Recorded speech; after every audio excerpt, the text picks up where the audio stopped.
Friday ಮುಗ್ದಿರೋ Varamahalakshmi ಹಬ್ಬನ Saturday post ಮಾಡ್ತಾ ಇದ್ದೀನಿ ಅಂತ ಹೇಳಿ ಬೇಜಾರಾಗಬೇಡಿ. ನಾವಿರೋ ಇಂಟರ್ನ್ಯಾಷನಲ್ ಲೆವೆಲ್ ಬಿಸಿ ಶೆಡ್ಯೂಲ್ ಅಲ್ಲಿ ವಾಯ್ಸ್ ಮಾಡಕ್ ಸಿಕ್ಕಿದ್ದೆ ಇವತ್ತು, ಅದಕ್ಕೋಸ್ಕರ ಪೋಸ್ಟ್ ಮಾಡ್ತಾ ಇದ್ದೀನಿ. ಹೌದು, ವೆಲ್ಕಮ್ ಬ್ಯಾಕ್ ಟು ಮತ್ತೊಂದು ವಿಡಿಯೋ ಅಂತ ಹೇಳಿ ಈ ವಿಡಿಯೋನ ಸ್ಟಾರ್ಟ್ ಮಾಡ್ತಾ ಇದ್ದೀನಿ. ಬೆಂಗಳೂರಲ್ಲಿ ವರಮಹಾಲಕ್ಷ್ಮಿನ ಹೆಂಗ್ ಸೆಲೆಬ್ರೇಟ್ ಮಾಡ್ತಾ ಇದ್ದಾರೆ ಅಂದ್ರೆ ದೀಪಾವಳಿಗಿಂತ ಜಾಸ್ತಿ ಜೋರಾಗಿ ಮಾಡ್ತಾರೆ.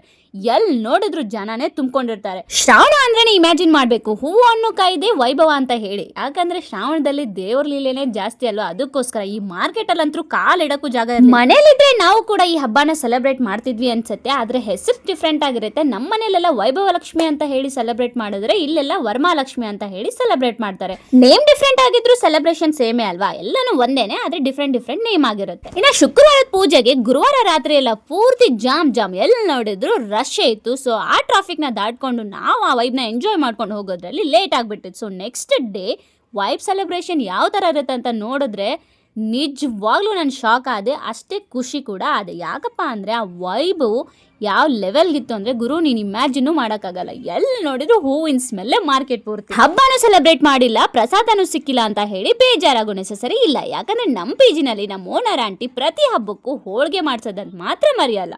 ಅದಕ್ಕೋಸ್ಕರ ಥ್ಯಾಂಕ್ಸ್ ಹೇಳಬೇಕು ನಾವು. ಎಲ್ಲರೂ ವರಮಹಾಲಕ್ಷ್ಮಿ ಹಬ್ಬನ ಎಂಜಾಯ್ ಮಾಡಿದ್ರಿ ಅಂತ ಹೇಳಿ ಈ ವಿಡಿಯೋಗೆ ಫುಲ್ ಸ್ಟಾಪ್ ಇಡ್ತಾ ಮುಂದಿನ ವಿಡಿಯೋದಲ್ಲಿ ಮತ್ತೊಂದು ಸರಿ ಸಿಗೋಣ. ಬಾಯ್.